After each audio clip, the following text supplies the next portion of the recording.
Qué maravilloso es poder adorar y exaltar al Señor, ¿cierto? Trae una plenitud a nuestro corazón, trae fuerzas, trae esperanza cuando nosotros podemos presentarnos en adoración a nuestro Dios.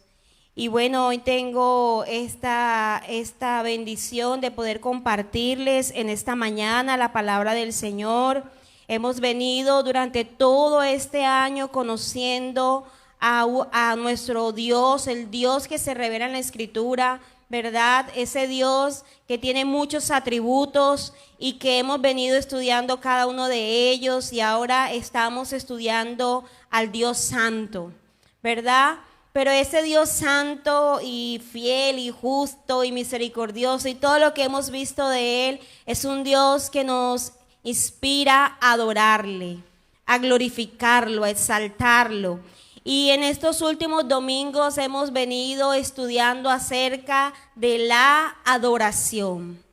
Y en el Evangelio, según San Juan, en el capítulo 4, hemos leído todo el capítulo. Hoy, para recordar, voy a comenzar con el versículo 23 del Evangelio de Juan.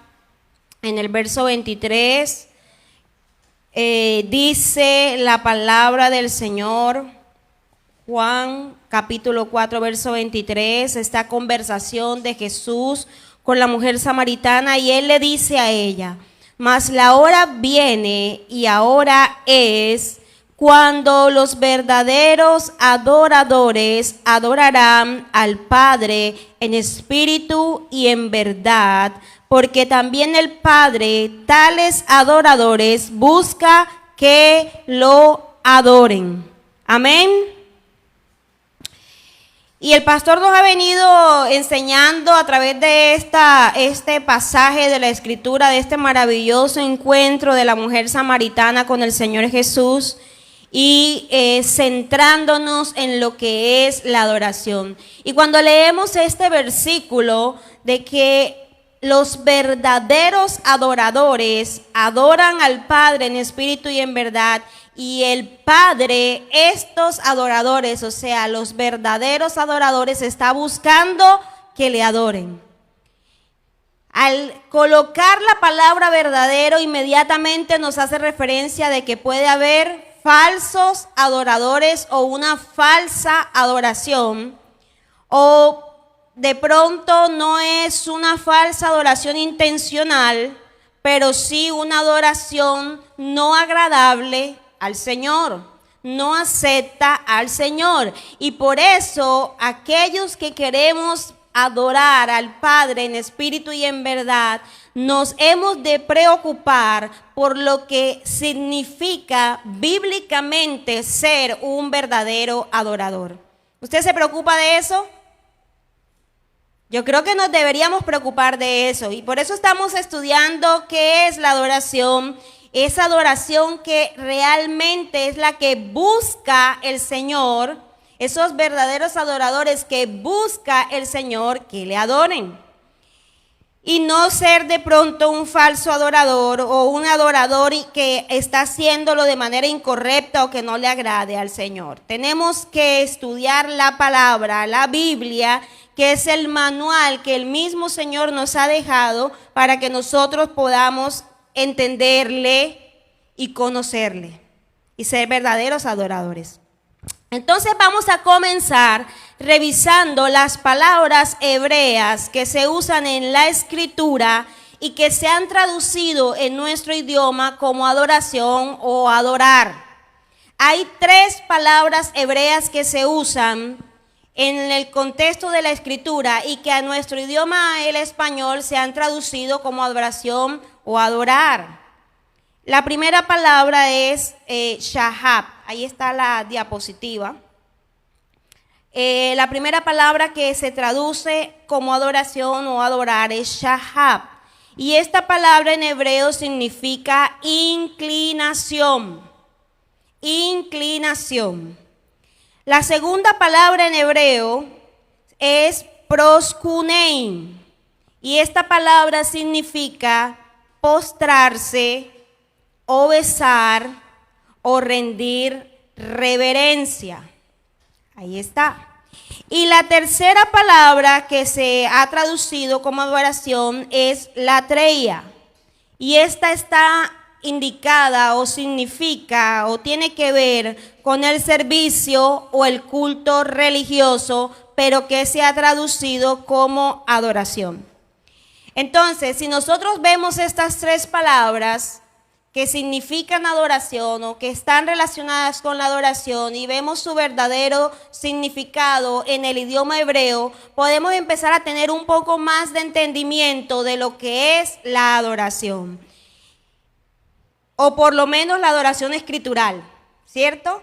La adoración que relata la escritura, la que nos enseña la escritura. Vamos entonces a estudiar este tipo de adoración. Y el primer punto es que la adoración, o qué podemos entender como adoración, la adoración es la contemplación o la admiración de los atributos de Dios. ¿Qué es adorar? Adorar es poder contemplar a Dios, contemplar sus atributos, mirar y quedar asombrados frente a quién es Dios. Eso se ha perdido, ¿sabe? Ya nosotros poco nos asombramos de las cosas. No nos asombramos de Dios y prácticamente ya no nos asombra nada. Antes uno escuchaba una mala noticia en la televisión y uno se compungía, se asombraba. Pero ahora las noticias en la televisión, puede haber muchísimas personas fallecidas y aún eso ya ni nos asombra. Las masacres, los desastres naturales y ya nada nos asombra. Hemos perdido la capacidad de asombro. El ser humano ya no se asombra y mucho menos nos asombramos delante de un Dios maravilloso y grande, porque pareciera que todo se nos da como igual. Como que es normal levantarse cada mañana, como que es normal que tengamos alimento en la mesa, como que es normal todas las cosas y perdemos la capacidad de asombro y la capacidad de estar agradecidos por las cosas que día a día son milagros. ¿Usted sabe que levantarse cada mañana es un milagro? Que usted esté hoy aquí pudiendo escuchar la palabra de Dios, respirando y teniendo la fuerza de haber venido aquí al templo es un milagro, pero lo damos por hecho, lo damos por sentado y adoramos. Y adorar es poder maravillarse de quién es Dios, de quién es Dios. Y quiero compartirles 3 versículos bíblicos que encontramos en Apocalipsis. Vamos con Apocalipsis 4, 10 al 11. Vamos a encontrar adoración, contemplación a Dios. La adoración es contemplar, admirar a Dios. Y mire quién adora y quién contempla y quién admira al Señor. Dice Apocalipsis 4, 10 y 11. Los 24 ancianos se postran delante del que está sentado en el trono y adoran al que vive por los siglos de los siglos, y echan sus coronas delante del trono diciendo: Señor, digno eres de recibir la gloria y la honra y el poder, porque tú creaste todas estas cosas y por tu voluntad existen y fueron creadas.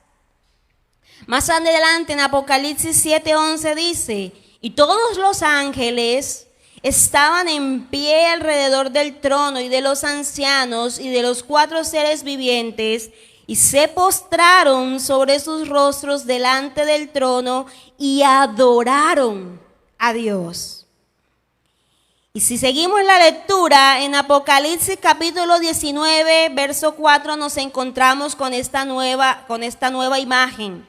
Y dice: y los 24 ancianos y los 4 seres vivientes se postraron en tierra y adoraron a Dios, que estaba sentado en el trono, y decían: amén, aleluya. Estas visiones nos hablan de una adoración celestial. Encontramos a toda la corte del cielo adorando al Dios verdadero. Encontramos a los 24 ancianos, encontramos a los ángeles, encontramos a los 4 seres vivientes postrándose delante del trono de Dios y adorando a Dios. ¿Y por qué lo adoran? ¿Por qué lo adoran? Porque dicen, tú eres digno, tú eres glorioso, a ti es la honra. ¿Por qué lo adoran sino solo por quien es Dios? Si se dan cuenta por qué lo adoran, están adorando a ellos. Si leemos esos versículos, no lo están adorando por otra cosa que no sea la persona de Dios. No lo están adorando por lo que Dios hace, no lo están adorando por lo de nosotros cuando estamos en adoración al Señor. Y yo le pregunto, si en estos pocos minutos que le dedicamos una vez por semana al Señor, no somos capaces de adorar, yo le pregunto a usted, ¿qué es lo que usted piensa ir a hacer al cielo? Porque es que al cielo, por lo menos lo que vemos en la Escritura, vamos a ir a adorarle, como le adoran los 24 ancianos, como le adora la corte de ángeles, como le adoran los 4 seres vivientes que se postran delante del trono de Dios y le adoran. Ese es nuestro futuro en el cielo. Entonces yo creo que de ahí empecemos como a hacer un análisis, una evaluación acerca de nuestro futuro en el cielo.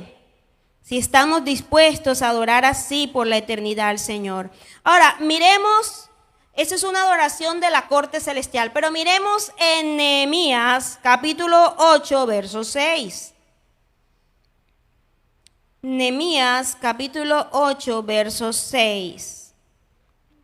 Vamos a ver aquí otra adoración. Recuerden que este primer punto es la adoración, es la contemplación o admiración de los atributos de Dios. Nehemías 8, verso 6 dice, bendijo entonces Esdras a Jehová, Dios grande, y todo el pueblo respondió, amén, amén, alzando sus manos, y se humillaron y adoraron a Jehová, inclinados a tierra. Aquí se nos presenta otra imagen, ya no en el cielo, sino ¿en dónde? En la tierra, ¿verdad? No, es que eso de la adoración de postrarse es nada más para los ángeles. Eso es allá, los seres vivientes, esas cosas raras que están en el cielo. A ellos es que les toca adorar y postrarse. No.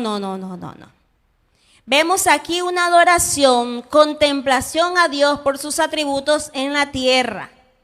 Y vemos a este personaje, Esdras, el sacerdote, que está bendiciendo al Señor, que está diciendo, Dios es grande. Y hay un pueblo que responde diciendo, amén, amén. O sea, así es. Dios es grande. Dios es grande, ¿verdad? ¿Y qué hacen? Alzaron sus manos y luego se humillaron en la tierra, se postraron y adoraron al Señor. Si usted lee este contexto de este versículo, va a encontrar una escena todavía más maravillosa. Porque esto es una respuesta. Esta actitud de adoración del pueblo, de postrarse, de tirarse en tierra y de estar humillado delante de Dios es una respuesta a algo que pasó. ¿Y sabe qué fue lo que pasó? ¿Quiere que se lo cuente o alguien ya se lo sabe? ¿Hay alguien que lo sabe? Si no lo saben, los voy a poner en contexto y se van a acordar, algunos, y algunos van a conocerlo. Ellos venían de estar cautivos mucho tiempo en Babilonia y empezaron a reconstruir. En tiempos de Nehemías y en tiempos de Esdras empezaron a reconstruir las murallas y empezaron a reconstruir el templo, y en esta búsqueda buscaron la ley de Dios, trajeron el libro de la ley de Moisés y Esdras comenzó a leerlo. comenzó a leer la escritura. Y cuando comenzaron a leer la escritura, la gente comenzó a llorar. Y se compungieron delante de la presencia del Señor a escuchar la ley. Y Esdras le dijo, ¿y sabe quiénes se reunieron? Todos, hombres, mujeres y todos los que tenían edad para entender. Es decir, los niños que ya podían entender, estaban ahí reunidos y empezaron a leer la ley de Moisés. Y la ley dice esto, y la escritura dice esto, y la gente comenzó a llorar y comenzaron a compungirse. Y entonces Esdras le dijo al pueblo, no lloren, vamos a alegrarnos, porque ha vuelto la palabra del Señor a nuestras vidas. Alegrémonos porque nuevamente vamos a estar haciendo la voluntad de Dios. Y se dieron cuenta que el Señor había mandado a hacer la fiesta de los tabernáculos. Y empezaron a hacer, traer las palmas y empezaron a levantar las tiendas. Y se volvió una fiesta, y después de eso se empezaron a repartir comida unos con otros. Y volvieron a estar delante de la presencia del Señor desde el amanecer hasta el anochecer leyendo la palabra. ¿Y sabe cuál fue el resultado de eso? Esto. La gente adorando, postrándose delante de su Dios. Porque cuando nosotros entendemos la escritura, el resultado es adorar. Cuando tú entiendes la escritura, cuando tú conoces a Dios a través de la palabra, no hay otra cosa que podamos hacer sino rendirnos, caer postrados. Oye, ¿cómo no me voy a postrar delante de un Dios tan grande? Que hace todas estas cosas, que es tan maravilloso, que es tan increíble. Bueno, la escritura primero nos confronta, ¿verdad? Nos duele cuando a través de la escritura vemos nuestros pecados, porque es un espejo. Si la escritura no nos confronta y no nos hace sentir mal, ahí hay algo equivocado. O no estamos leyendo la escritura o nos las están explicando mal. Porque la escritura debería confrontarnos y hacernos sentir mal. Porque debería vernos en nuestra condición. Pero luego viene la consolación y luego viene el gozo. Y resultado de esto viene la adoración. Entonces, lo primero que vemos es que la adoración es la contemplación o la admiración de los atributos de Dios, ¿verdad? Según las palabras que leíamos, proskunein, postrarse, rendir reverencia, shahat, que significa inclinación. Vamos al segundo punto, que es adorar. Adoración es postrarse y humillarse. Reconocer la grandeza de Dios lleva al hombre a reconocer su pequeñez, a reconocer su debilidad, a reconocer su condición pecadora y la urgente necesidad que tiene de depender de Dios. Porque cuando nosotros adoramos y nos estamos postrando delante de un Dios grande, ante la imagen de ese Dios grande, de ese Dios santo, nos vemos realmente como somos nosotros. ¿Y cómo somos nosotros? Débiles, frágiles, pecadores, necesitados, urgidos, pequeños. ¿O eso no es lo que es el hombre? Porque aquel que se cree fuerte, hermano, aquel que se cree fuerte y poderoso termina humillado. Porque nadie, ningún hombre es fuerte o poderoso por sí mismo. Toda fortaleza o toda autoridad que pueda llegar a tener un ser humano es dada por Dios. Y el día que Dios quiere, lo retira. ¿Y cómo queda ese hombre? Como lo que es: débil, pequeño, frágil, urgido y necesitado. Así que adorar es entender esa condición mía, lo que yo soy, lo pequeño, lo débil, lo urgido, pero reconocer que hay un Dios poderoso que me ayuda. Eso es adorar. Mi pequeñez frente a la grandeza de Dios. Entonces yo me rindo. Entonces ya yo sé que no es por mi trabajo, ni por mi sudor, ni por lo inteligente que soy, ni por lo bonita que soy, sino porque Dios tiene de mí misericordia. Amén. Veamos un ejemplo bíblico de esto. Lucas, Evangelio de Lucas, según San Lucas, en el capítulo 7, verso 44 al 49 vamos a leer. Y vuelto a la mujer, o sea Jesús, dijo a Simón: ¿ves esta mujer? Entré en tu casa y no me diste agua para mis pies, mas esta ha regado mis pies con lágrimas y los ha enjugado con sus cabellos. No me diste beso, mas esta, desde que entré, no ha cesado de besar mis pies. No ungiste mi cabeza con aceite, mas esta ha ungido con perfume mis pies. Por lo cual te digo que sus muchos pecados le son perdonados, porque amó mucho. Mas aquel a quien se le perdona poco, poco ama. Y a ella le dijo: tus pecados te son perdonados. Este pasaje muy probablemente usted lo conoce, lo ha leído todo en su contexto. Pero ¿qué podemos observar aquí? Una mujer pecadora que se humilló, una mujer pecadora y necesitada que buscó postrarse a los pies de Jesús, quien era el único que podía perdonarle sus pecados, el único que podía hacerla libre y limpia. Jesús, y ella lo entendió. Así que, ¿por qué ella adora? ¿Por qué cree ustedes que ella adora?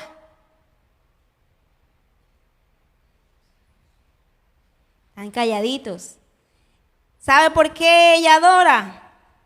Porque ella reconoció su pecado, su pequeñez, su necesidad, su terrible condición. ¿Sabe qué? De ella, los que estaban alrededor estaban hablando mal. Si supieran quién es, mírala, ve, la mosquita muerta, como dicen por ahí. Si él fuera profeta, pero si hubiera quién es la que tiene ahí. Ella sí sabía quién era. Ella sí sabía que estaba necesitada. Ella sí sabía que era pecadora. Ella sí sabía que no tenía la aprobación de los demás. Pero ¿a quién fue? ¿A quién recurrió? ¿A quién adoró? Al que tenía el poder, el amor y la misericordia para perdonarla, para aceptarla a pesar de su condición y darle una nueva vida. Por eso es que ella adora. Entonces, adorar es reconocer mi condición y reconocer quién es Dios, el único que puede cambiarla. ¿Soy pecador? Sí, soy pecador, pero tengo un Dios que me perdona y que me ayuda para no volver a pecar a través de la fortaleza en el Espíritu, ¿cierto? Es humillarse y es reconocer mi condición de necesidad. Veamos a otra persona que fue capaz de reconocer su condición de necesidad. Veamos a Job. Job en el capítulo 1, verso 20 al 22. Job capítulo 1, verso 20-22 dice la palabra: entonces Job se levantó y rasgó su manto y rasuró su cabeza, era una señal de luto, y se postró en tierra y adoró. Y dijo: desnudo salí del vientre de mi madre y desnudo volveré allá. Jehová dio y Jehová quitó. Sea el nombre de Jehová bendito. En esto no pecó Job ni atribuyó a Dios despropósito alguno. Los que conocen la historia de Job, en los 19 versículos anteriores nos narra sus desgracias. Perdió sus ganados, perdió sus hijos, perdió todo lo que tenía. ¿Cuál fue la respuesta de Job frente a este sufrimiento? Dice que se levantó, rasgó su manto, rasuró su cabeza, se postró en tierra y adoró. Job reconoció que él era un pobre hombre necesitado en sufrimiento. Estaba sufriendo. Había perdido todo lo que él consideraba que pudiera ser suyo, que pudiera ser su gozo, su felicidad, su seguridad, su estilo de vida. ¿Y cuál fue la respuesta de Job? Adorar. Yo me pregunto, querido hermano, amigo, ¿será que nosotros estamos dispuestos a adorar al Señor en medio de nuestro sufrimiento? Porque cuando sufrimos pareciera entonces que Dios no me escucha, Dios tal cosa, Dios. Pero nos postramos a adorar y creemos y seguimos reconociendo que Dios es bueno, que Dios es misericordioso, que Dios es justo. A pesar de que yo esté sufriendo, a pesar de que yo esté enfermo, a pesar de que me botaron del trabajo, a pesar de que tengo un enfermo en casa, a pesar de que hoy no hay para pagar el arriendo o comprar el mercado, sigue siendo Dios bueno, sigue siendo Dios fiel, sigue siendo justo, digno de gloria, de honra, digno de que yo me postre. Le pregunto, ¿sigue siendo Dios quien es, aunque yo sufra? Claro que sí. Y la respuesta nuestra frente al sufrimiento debería ser adorar a Dios. Porque Dios sigue siendo Dios. Y sigue siendo ese buen Dios que te va a sostener cuando tú estás sufriendo. Que te va a levantar cuando tú estás débil. Que te va a sanar cuando estés enfermo si es su voluntad. Porque todo lo hará conforme en su voluntad, pero en bien para los que le aman. Porque a los que aman a Dios, todo le ayuda a bien. ¿A quién? A los que han sido llamados conforme a su propósito. ¿Eres un llamado de Dios conforme a su propósito? ¿Eres un amante de Dios? Si esto es así, entonces ten la seguridad de que las cosas que te suceden, aun las que te cuestan y te duelen, son para tu bien. Y son conforme a la voluntad de Dios. Y Dios sigue siendo Dios. Y nosotros seguimos siendo débiles. Y necesitados. Y pequeños. Y frágiles. Que necesitamos adorarle a Él. Amén. Tercer punto. Y ya vamos avanzando. Adorar es entregar, ofrecer, sacrificar. ¿Se acuerdan de las 3 palabras de las que hablábamos? Shahat, inclinación, prosquineum, postrarse, besar, rendir reverencia. De eso es lo que hemos venido hablando. Pero ahí aparece una tercera palabra, latreia, que tiene que ver con el servicio o el culto religioso hacia Dios. Porque adorar tiene que ver precisamente con entregar, con ofrecer al Señor y con sacrificar. La adoración está estrechamente relacionada con la entrega y la ofrenda a Dios. Y está relacionada con el sacrificio y el culto o el servicio que se le da a Dios. Ahora, el pastor nos enseñaba que la adoración había cambiado con la venida de Jesús. Eso nos lo explicó él el domingo pasado. Con la venida de Jesús, la adoración ha cambiado, cambia. Porque es distinto lo que encontramos en el Antiguo Testamento a lo que se nos requiere en el Nuevo Testamento, aunque tiene sus diferencias en el sentido o en la línea, es lo mismo. Es entrega, ofrenda y sacrificio. Lo que pasa es que se cambia. En el antiguo ese lugar de sacrificio lo ocupa un animal. En el nuevo, con la venida de Jesús, lo ocupa Cristo de una vez y para siempre. Y de ahí en adelante nos corresponde a nosotros entregarnos como sacrificio vivo. Pero siempre hay una línea que es el sacrificio. ¿Sí lo ve? Entonces, en el Antiguo Testamento, Los sacrificios son de animales y las ofrendas se daban en el altar. Miren, y aún en el mismo Antiguo Testamento hay diferencias en cómo se adoró a Dios. Antes de la ley, o sea, antes de Moisés, desde Adán hasta Moisés, encontramos una forma de adoración y de sacrificio. Con Moisés hay una forma de ofrenda y sacrificio. Y con los profetas se introduce unos nuevos elementos. Antes de Moisés o antes de la ley encontramos la historia, por ejemplo, de Caín y Abel. Usted la conoce, ¿verdad? Un sacrificio que Dios le agradó, una ofrenda que a Dios le agradó, y una ofrenda que no le agradó. La ofrenda de Abel fue agradable porque fue una ofrenda de sacrificio, ¿verdad? Un animal en sacrificio. La ofrenda de Caín era una ofrenda de los frutos de la tierra, que simbolizan nuestras propias obras. Nuestras propias obras no nos reconcilian con Dios, nos reconcilia con Dios el sacrificio, ¿verdad? Encontramos a Abraham. ¿Sabe que Abraham fue un hombre que construyó altares? En la Escritura podemos encontrar, o en el registro de la Biblia, encontramos 5 altares que edificó Abraham. Y eso se lo enseñó a sus hijos, porque vemos a Jacob también edificando altares.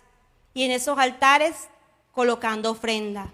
Porque para ellos adoración, en el Antiguo Testamento, adoración es sinónimo de ofrecer. Si no hay ofrenda, no hay adoración. Y por eso yo les decía el domingo pasado a los que estuvieron que le damos muy poco cuidado a las ofrendas. Y resulta que la adoración es sinónimo de ofrecer.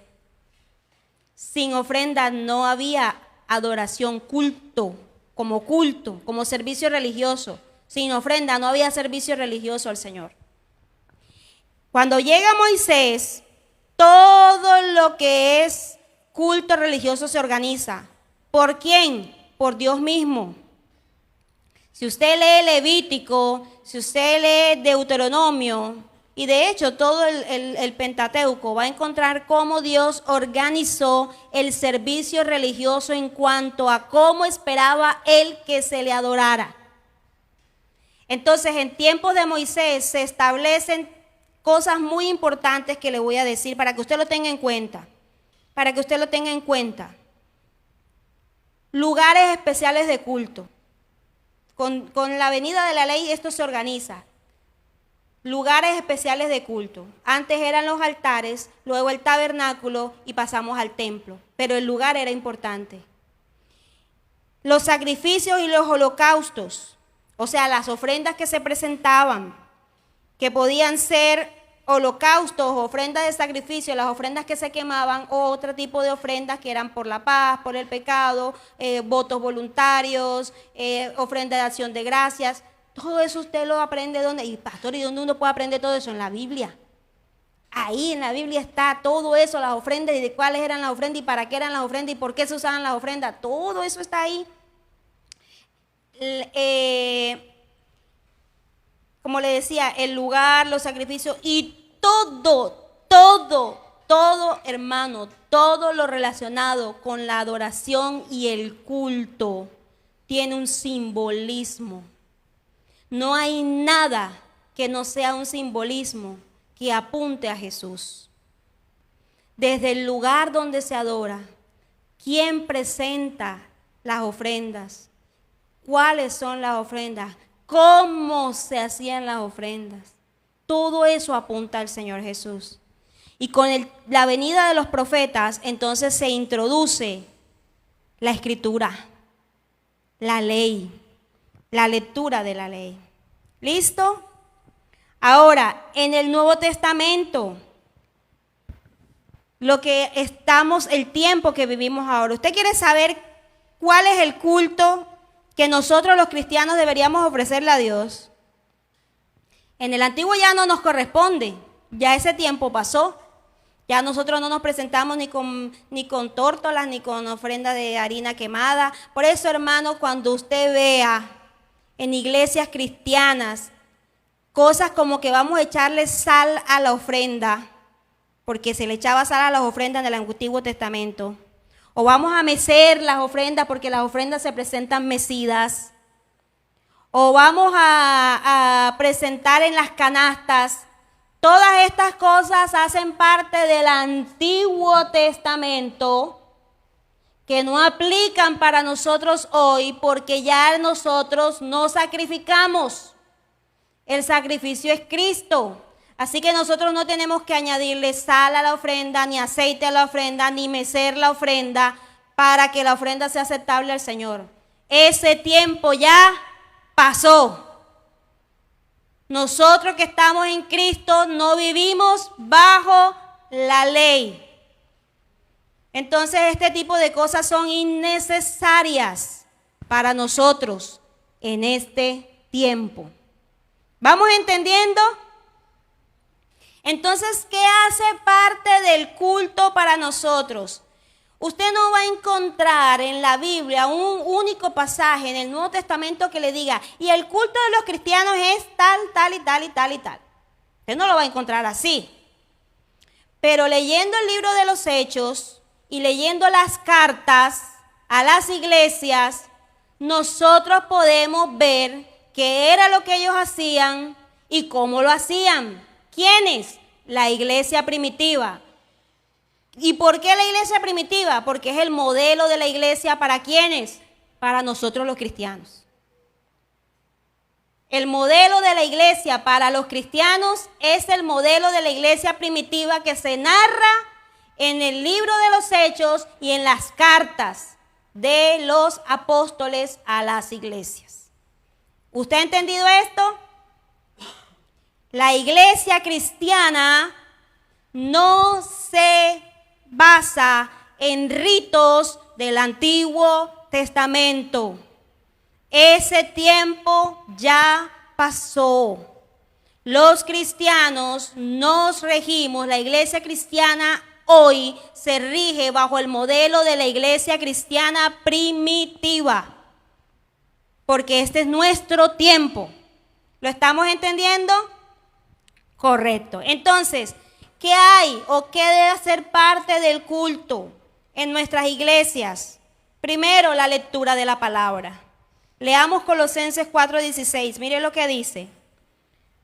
Está escribiendo el apóstol Pablo a los colosenses y dice: cuando esta carta haya sido leída entre vosotros, haced que también se lea en la iglesia de los laodicenses y que la de Laodicea la leáis también vosotros. ¿Qué dice Pablo? Que lean las cartas. ¿En dónde? En las iglesias, cuando se reúnan. Hechos 17, versos 10 al 11. Inmediatamente los hermanos enviaron de noche a Pablo y a Silas hasta Berea. Y ellos, habiendo llegado, entraron en la sinagoga de los judíos, y estos eran muchos más nobles que los que estaban en Tesalónica, pues recibieron la palabra con toda solicitud, escudriñando cada día las escrituras para ver si estas cosas eran así. ¿Qué hicieron en la iglesia de Berea? Empezaron a leer la escritura, ¿verdad? Escudriñar la escritura, leer la escritura para ver si lo que se les estaba predicando era de acuerdo a la escritura. Entonces, ¿qué se debe hacer en la iglesia cristiana? Leer la Biblia. Si en la iglesia cristiana no se lee la Biblia, estamos mal. ¿Qué se debe hacer en la iglesia cristiana? Segundo, predicar y enseñar la doctrina. Mire lo que dice Hechos, capítulo 20, verso 7. El primer día de la semana, el domingo, que era cuando ellos se reunían, los primeros cristianos se reunían los domingos. Reunidos los discípulos para partir el pan, Pablo les enseñaba, habiendo de salir al día siguiente, y alargó el discurso hasta medianoche. Mire, Pablo enseñaba, se alargó el discurso hasta medianoche, y a veces unos 15 minutos ya lleva de más. ¿A qué hora vamos a salir? Yo tengo que ir a cocinar. ¡Pilas! ¿Y sabe lo que pasó? Uno se durmió, se cayó a un segundo piso y se mató. En ese pasaje que estamos leyendo. Aquí dice el pastor que aquí se pueden matar varios. Se quedan dormidos, ¿verdad? Eutico estaba en un segundo piso, se montó en una ventana y Pablo estaba, hable, predique, y ¡pah! Eutico se cayó al segundo piso, cayó muerto. Pablo le tocó bajar, oró por él, lo resucitó. Ahí está, ese es el pasaje que acabamos de leer. El Señor lo resucitó a través de Pablo. 1 Corintios capítulo 14. Así también vosotros, si por la lengua no diereis palabra bien comprensible, ¿cómo entenderá lo que decís? Porque hablaréis al aire. Pero en la iglesia prefiero hablar 5 palabras con mi entendimiento para enseñar también a otros, que 10,000 palabras en lengua desconocida.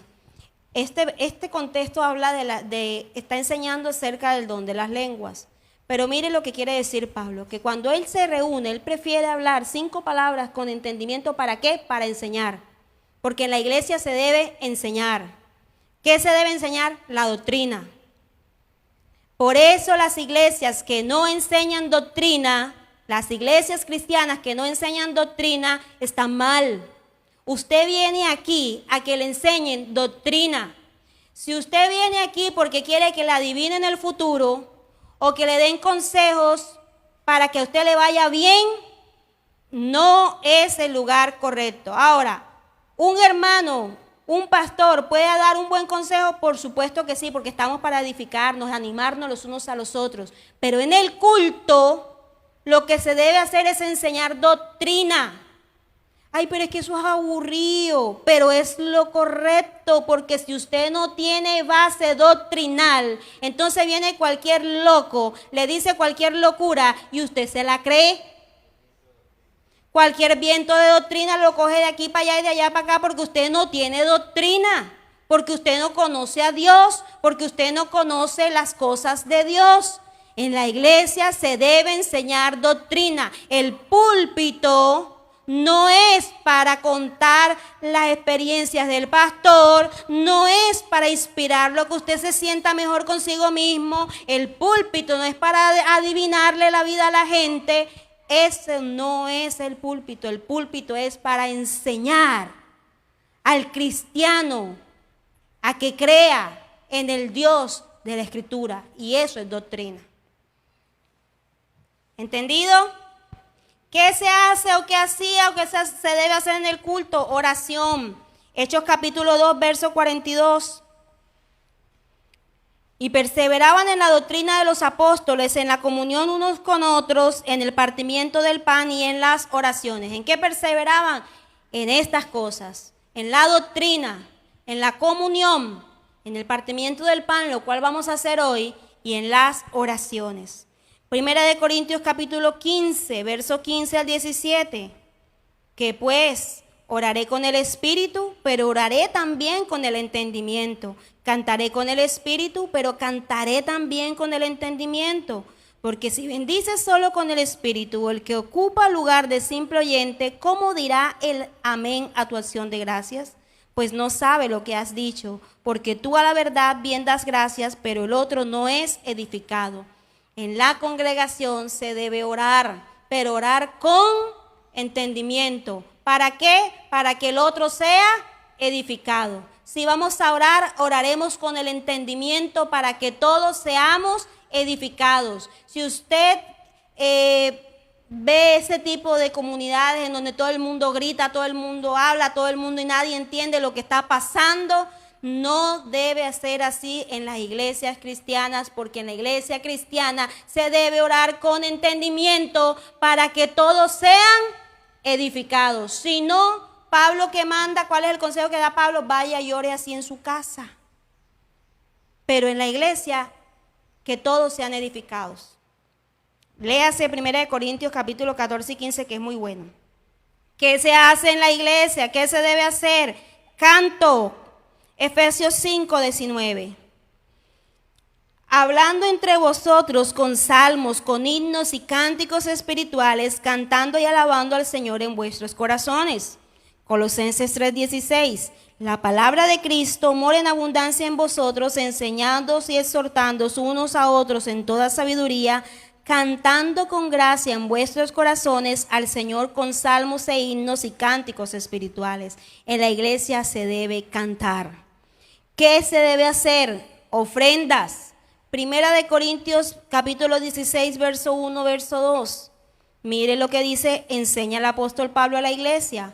En cuanto a la ofrenda para los santos, haced vosotros también de la manera que ordené en las iglesias de Galacia. Es decir, era una orden para todas las iglesias. Cada primer día de la semana, es decir, el domingo, cuando ellos se reunían, cada uno de vosotros ponga aparte algo, según haya prosperado, guardándolo para que cuando yo llegue no se recojan entonces ofrendas. ¿Qué dice Pablo? Cuando ustedes se reúnan, recojan la ofrenda todos los domingos, la van guardando, que cuando yo vaya me la entregan para hacer la disposición de eso. Era la administración de cómo se administraba ese dinero, pero cada cuánto lo debían hacer, el domingo cuando se reunían. Y por último, otra de las cosas que hace la iglesia cristiana es la cena del Señor. Usted lo puede encontrar en 1 Corintios capítulo 11 y los bautismos. Eso es lo que hace la iglesia cristiana, lo que hicieron nuestros primeros hermanos, lo que enseñaron los apóstoles, la doctrina que nos dejaron para que nosotros anduviésemos en ella, no poniendo otro fundamento diferente al que ya está puesto, que fue puesto por los apóstoles y que está en la palabra de Dios. De aquí en adelante todo lo que se hace está de más. Y si se hace de menos, nos quedó faltando.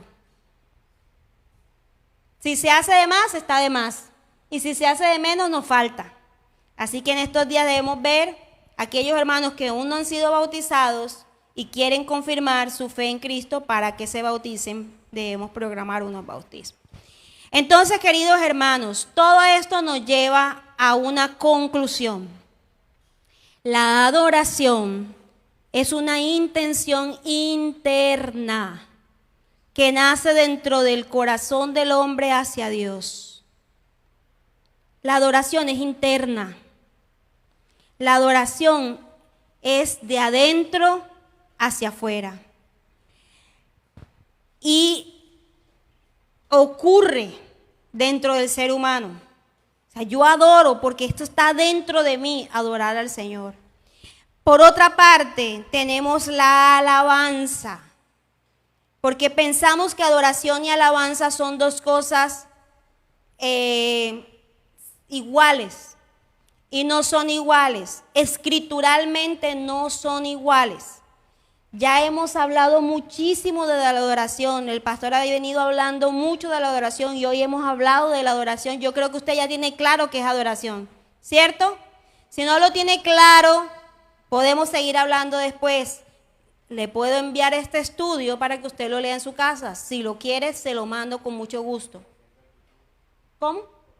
O entra al YouTube, de ahí están todas estos 4 temas acerca de la adoración. Creo que ya podemos tener claro lo que es la adoración. Pero vamos a tomarnos estos últimos minutos para hablar de la alabanza. ¿Y por qué escrituralmente es distinta? La adoración es interna, pero la alabanza es una manifestación externa. Se nota, se ve. La alabanza es la expresión externa de un adorador. La palabra hebrea que se traduce como alabanza es lealel, que significa celebrar, glorificar, cantar. Y este fue el término que más me llamó la atención, alardear. Usted no dice, uy, mire, es que alardioso. No sé de qué hace alarde. Yo tengo de qué hacer alarde. ¿Sabe de qué yo hago alarde? De mi Dios. El Dios que yo tengo, yo alardeo de mi Dios. Oiga, es que mi Dios es grande, no es cualquier Dios. Yo no sé en qué Dios creerá la gente, pero el Dios que yo creo, ese Dios es fuerte, ese Dios es grande, ese Dios es poderoso, hace milagros, sana, liberta, perdona pecados, es justo, es fiel, ayuda, provee. Ese es el Dios que yo tengo, ese es el Dios del que habla la Escritura. Si usted no alardea de eso, hermano, está fregado. Pero yo sí alardeo de mi Dios, porque mi Dios es el que creó los cielos y la tierra y todo lo que existe, todo le pertenece a Él y Él me lo comparte por su amor. ¿Cómo no voy a alardear yo de mi Dios? ¿Cómo no voy a celebrarlo a Él? ¿Cómo no voy a glorificar su nombre? La alabanza es externa, es visual, se ve, se escucha. La adoración puede que no se vea y no se escuche, pero está allí adentro, una postración, una inclinación, pero la alabanza es hacia afuera y todos lo pueden ver. ¿Encontramos la diferencia? La alabanza es una demostración de amor, es agradecimiento al Señor. La alabanza es una exaltación a Dios por sus atributos. La alabanza es una proclamación de los hechos y de las obras de Dios, de lo que Dios hace. Por eso cuando usted testifica, usted está alabando a Dios.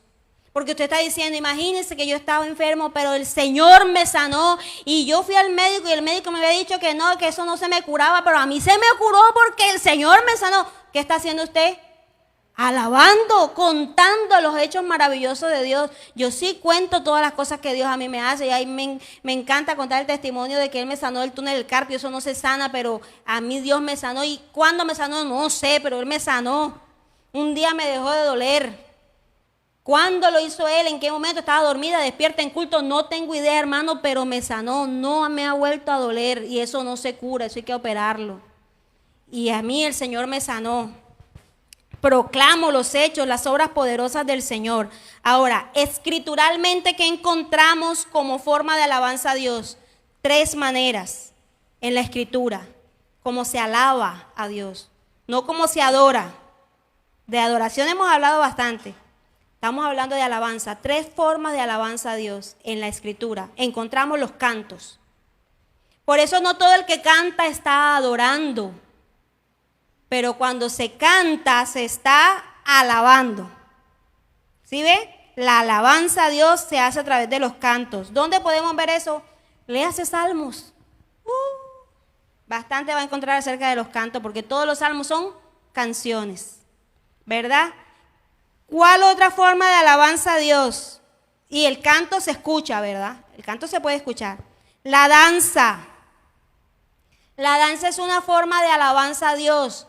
Si se dan cuenta, la danza no hace parte del culto. Los primeros cristianos, la iglesia primitiva, no tenían en medio del culto danzas. Sí, cánticos, pero no danzas. Pero la danza es una forma de alabar a Dios. Y en la escritura la encontramos prácticamente resumidas en 2 contextos. No pude encontrar otros contextos diferentes. El primer contexto fue danzaban cuando había victorias, cuando tenían una victoria de un ejército, de una guerra, había habido una victoria, sea cual sea. Se había vencido un ejército, danzaban. Como por ejemplo, ¿se acuerdan cuando ellos cruzaron el Mar Rojo? Que los egipcios, el ejército de los egipcios quedó bajo el mar.